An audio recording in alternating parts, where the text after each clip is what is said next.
call it, but it's Q&A with Lisa and Jess. Jess is Kid Swim's director of operations and has been for about 6 years, and now has her own consulting business working on the systems of your business. So we're going to talk a little bit about her evolution into owning her own business, and then tips she has for brand new business owners on the topic of systems. So good morning, my friend Jess. I'm so happy to see you on here. Yay, happy to be here. Thanks for having me. For sure. I'd love to talk a little bit about how you evolved from, working for another organization, and at what point did you start entertaining the idea of creating your own business, and just talk a little bit about that process, and also which entity did you choose for yourself and why? Basically, I would say my starting point was really getting my master's degree. I found Kid Swim, and I found you, and I started working with you, and it's been a wonderful relationship these last, I can't believe, 6 years. And I've learned so much. Like, you have been a wonderful person to work with, because you really kind of gave me freedom to make the job my own, autonomy, independence. And I can't speak highly enough to anybody who runs a business, goes into business, and then starts hiring people. Like, if you hire the right people, like, you can give them autonomy, and you can let them flourish, and you can allow them to kind of make the position their own. And I'm so grateful to you for that, because you really kind of allowed me that space. And I think through that, I was really able to be like, oh, like, operations and systems, like, this is my jam. Yeah, it is. This is what I'm really good at. And, I'm actually very passionate about, and it's an area of business that I know can be daunting and overwhelming, and like, where do I start and how do I do this? And I love to kind of work with people and help them just relax and become calm and find some structure. And like, we're just going to take it step by step. And it doesn't have to be this scary, overwhelming thing. And then I would say, unofficially, I started doing this January 2021, when I started working with School of Fish. Right. And then officially, I started doing this January 2022.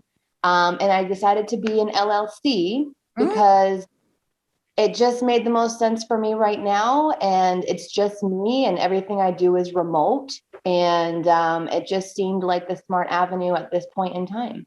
Yeah, no, I mean, I think it's great. And I think that it does create a little bit more of a formal business structure entity, LLC or corporation. And I just wondered if there was a tax thing that you learned about that made the LLC the most attractive choice for you, or? Yeah, so I kind of did some research, and I know LLCs are very state dependent. Like, being an LLC in California is very different from being an LLC in Colorado. Yeah. So in Colorado, it was literally $50 fill out a quick application, and there you go. Yeah. So super easy, not very time consuming. I got my EIN like a couple weeks ago as well. That was also a wicked easy process. Yeah. So it's just, the nice thing about being in Colorado is actually I learned that it is, I think, the top state in the country for women-owned businesses. Get out of town. Yes. So I was like, ooh, I'm in the right place. Good to know that. I got to share that information with Carrie too. That's great. And welcome. We small business owners of America salute you. And welcome you to our club. Yeah, it's great. I love seeing your progression, yours, and then Allie and Melissa's, and even Valentine's. Like, it's really cool. The thing I like about being a consultant in this aspect of business, because it's a very personal thing. Yeah. When you go into business on your own and you're like, okay, like, this is what I'm doing. Like, you're putting your everything into this little tiny business right now that will hopefully bloom into something much bigger. But, it's very personal. It's very time consuming. And I get to essentially step in and help people create their vision, help people bring their passion project to fruition. Mm. And it's just very, very rewarding. Yeah, that's really true. And just in that, just in the 8 minutes that we've been filming this, there's been so many great sound bites for you that I can't wait to see it up on YouTube and then have you be able to use this for yourself, because you clearly are so passionate about this. And I can speak from personal experience that you are so good at what you do that, I wish you just every success on this journey. First of all, what advice would you give to a small business owner who's just starting out and may not be able to, let's say, bring on someone yet? They sort of have to do it themselves a little bit in the beginning. What systems, like in terms of hierarchy, right? What would be the first thing that you would say someone should start doing for themselves as they're rolling out their business? I feel like that's actually kind of a multi-answer question, because I feel like you can do a couple different things. So number one would be really honing in on your business identity, who you are, what you're about, where you're going.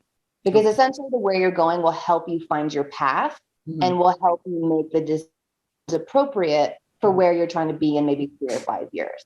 Okay. The next thing I would say would be really, really, really focus on your organizational strategies. And that, I think, is really paramount, because if you're not organized, if you don't have a routine, if you don't have a system in place for stuff, you're going to feel unsettled. You're going to feel stressed out. You're going to feel like you don't know what's going on, or it's just kind of chaotic. And I think that's absolutely not something you want to add to your plate. So figure out how to get yourself a routine, because as a business owner, it's very easy to just be like, and especially if you work from home, it's very easy to be like, oh, well, I got to do this first and then I'll get to this. And then like something comes up and it's like, well, then you're pushing it again, and then you're pushing it again. So try to build yourself like structured blocks of work if you can, so that this is when I'm working on this. This is when I'm working on this. This is when I have a little bit of time for free time. I think we're talking a little bit about two different things, because one of it is your workflow, right? Like how you organize your time to get projects done. Yes. I'm talking about systems in terms of creating and implementing strategies that help you in your business. One is workflow progression, like how do you organize your time? But what I'm wanting to hear from you is, what one or two things can someone do on their own before they bring on outside sources that they really need to understand at least one or two systems of? What are those one or two things that every business owner should be able to handle on their own before they bring in heavy lifting help for, major organization management? If we're thinking about it that way, I would say figuring out like how you're taking payment. Right. What's your system for taking payment? What is your system for sending out invoices or billing clients? Are you starting to write things down? Like a big part of the early stages of development are documentation, like figuring out your way of doing things, whatever that task is, and then writing that down. Because you're going to want to start compiling that information so that when you are ready to bring somebody on, you have details for like, this is how you perform this task. This is how you perform this role. Here's your resource for reference. Right. That's what I'm looking for. Exactly. So that's super specific. And I think that, certainly as I've talked to a lot of women in business, the payment issue is, that pushes a lot of emotional buttons too for people. How much should I charge? I don't want to ask for payment up front. If they cancel at the last minute, I feel bad about charging them because they had an emergency or ... I don't want to overcharge them because then they'll feel like, I'm just taking advantage of them. How do I ask them for payment? Like all of those things I think, really get in our way. Women specifically get in our way from being able to sort of just step into our business ownership and say, like, this is what I charge. This is what I'm worth. You have to pay me. Here it is. This is how we do it. So I think that creating a system for payment, it helps, number one, organizationally, but number two, it allows you to sort of pull your emotions out of the situation and just say, I'll send you my policies for payment. I'll send you an invoice. You can pay it online, upfront, blah, blah, blah. And then you don't have to pull yourself into it to try to negotiate. And I think another thing that I try to do, or I would advise clients to do, is create, well, I guess it kind of depends on your business, but you create policies for yourself. Like, figure out what your policies are around your business, around payment, around cancellations, around refunds, things like that. Like, figure out what your system is for that stuff too. Right. So that it's very clear and upfront. And then also, depending on what you're doing, you could create scopes of work that very clearly lay out, like, I'm responsible for this, you're responsible for this, here's the agreed upon payment structure. Yes. Things like that. I think that's really helpful. Good. So that people understand that, when you're just starting out, I mean, I did not have anyone come on and help me organize my systems, my files, my procedures, create an operations manual until I was years into my business. I really was, very naive about so much of it. And it showed in a lot of the documentation or lack thereof and billing and all this kind of stuff. And it feels chaotic. Systems help you feel calmer and more in control of your business. And it presents in a more professional way. But I wish that I had been able to just even hear from someone, when you're starting out, figure out your payment system and start documenting. If you're just starting out, this is the prime opportunity to start doing it, because you're not overwhelmed with other things. Exactly. You have time to focus and be like, okay, I'm going to just do it as I go. And that's going to make it so much easier. And then also, like, creating digital folders for yourself. Like, if you have clients, or if you have sales and expenses, if you have invoices, create a digital folder for yourself and put all those things in there. And then likewise, I would also say, keep your email organized. Create little tabs for yourself, create little folders for yourself, move a box out of the way. I can't stress that enough. I will never be able to go back and organize. My inbox has, I think I've got like 100,000 emails in my inbox. No, Lisa, oh my God, I can't.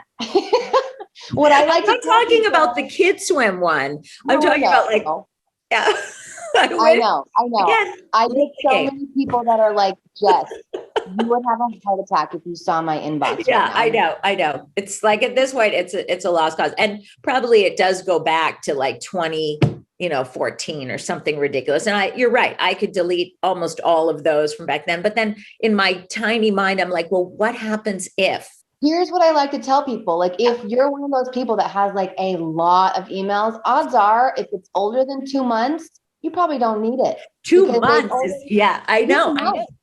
But I'm going to delete all the, I'll delete, and then I'll have a panic attack. I know.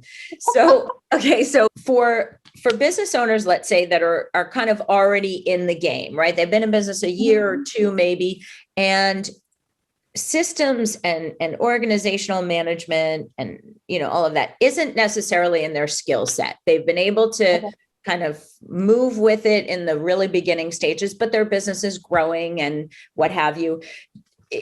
Does someone need to hire a full-time director of operations, or are there ways that they can subcontract to help with the flow without taking on a full-time person? Like, can you get a sense of when someone needs to actually hire someone full-time versus just have someone contracted? And that's really going to be circumstantial, and it's really going to depend on where you're at with your business. And obviously it's going to depend on your finances and your revenue and what you can actually afford, of course. Mm-hmm.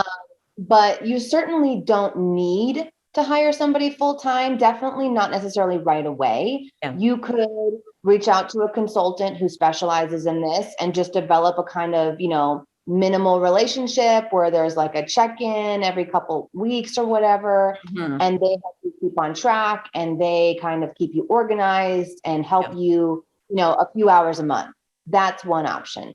If you need something a little bit more, you could definitely think about hiring a part-time person. Maybe they come in for 5 to 10 hours a week. They kind of help you, update documentation. Maybe they do some scheduling for you. Maybe they start, getting you organized, working through emails, whatever.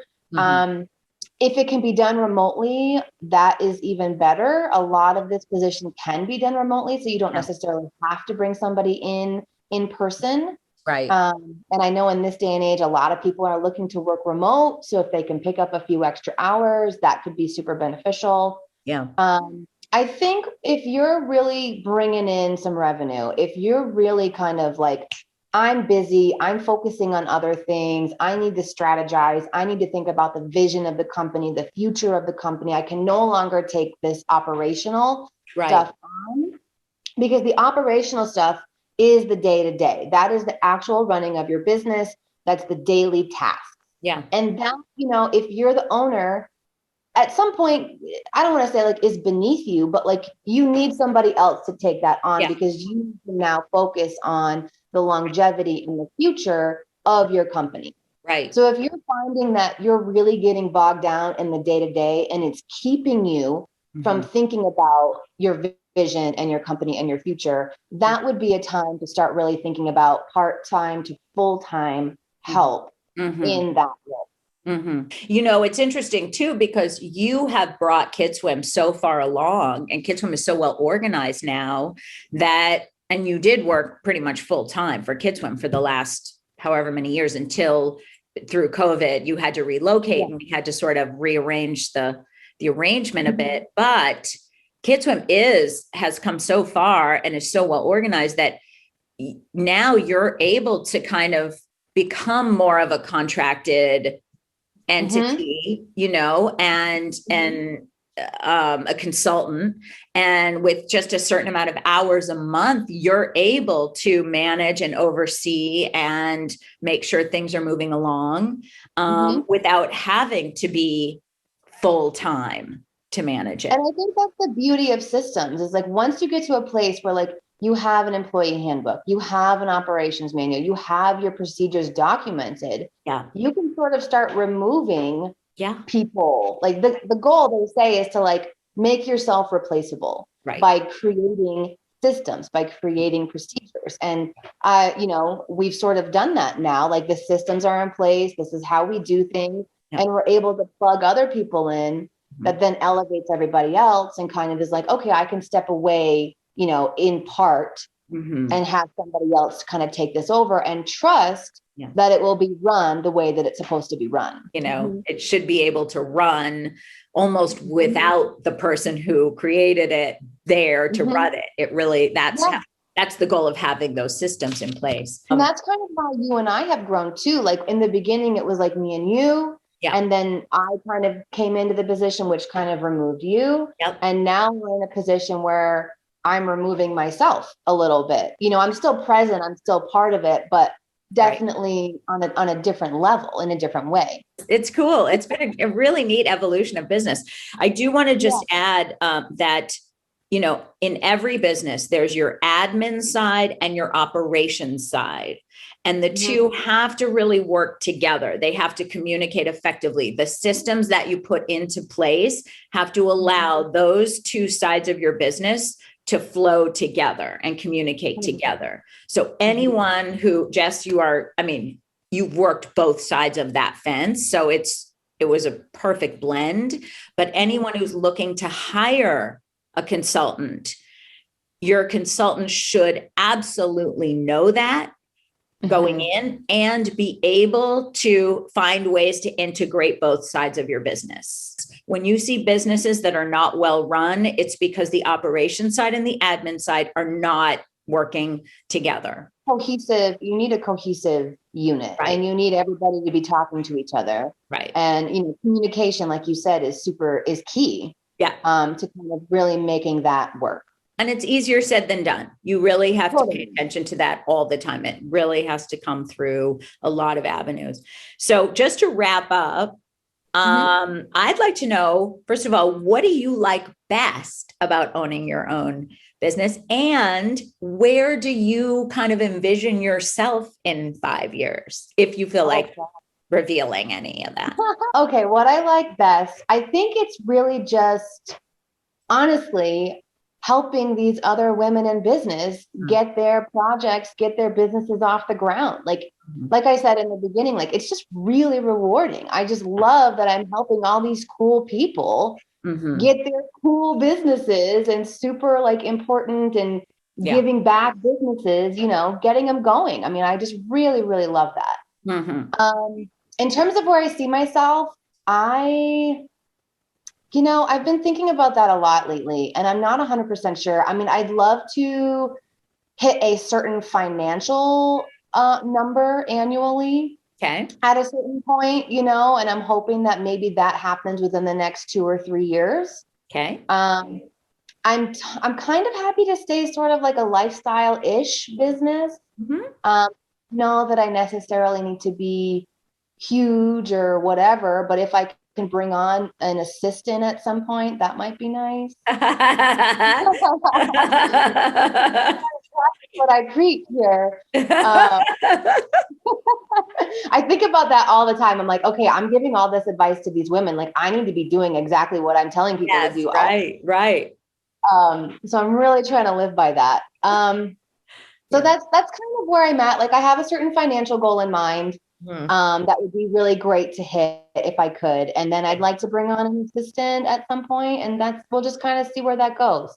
Okay. I know you guys are big travelers and you like to explore and go on adventures and have time. And I think that, that is a priority for you as well. Would you say that's true? 100%. I cannot wait to get back out and go to like Europe or Australia again. Yeah. Right. As always, like, I feel like I'm just talking to my friend I've known forever, but you are more than that. You are an incredible director of operations, as you have been.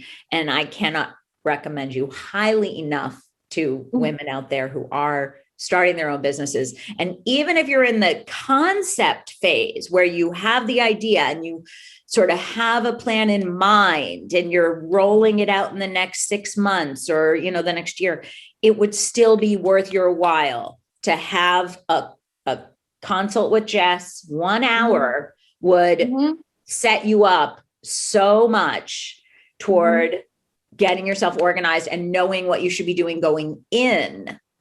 And, if you're already in and knee deep, then you definitely need to call her. And we'll be doing another class series in April, and Jess will be a featured speaker. And when the book comes out, it's going to link to your book. So we're doing everything we can to make sure everybody has the information they need to be successful in their business. I think it's really helpful and really valuable. And I'm so glad that you spearheaded this, Lisa. Like, I think what you're offering is really valuable. And I hope more people take advantage because it'll really get you set on the right track. I think it will. And it was all born from what I didn't know when I started. So like, how can you go wrong with that? I mean, that's like what I didn't know. And here's what you should know. So don't be me, be better than me. But no, it's, I love having you along on this ride, and you are such an integral and key piece of the puzzle. So thank you. Thank you. And have a great rest of your week and a great weekend. And we're going to sign off. I need to come up with some see you later sign off. Yeah, I was going to say catch you later. Catch you later. Right. Yeah. But I think that's been done. So we'll think of something else. But anyway, In the meantime, go in good health and conquer. Great. Thank you, Lisa. Thank you for having me. You've been a wonderful mentor, and it's been a wonderful journey that we've been on. So happy to be here. All right. I'll see you next week, if not sooner. Great. Okay. See you soon. Bye.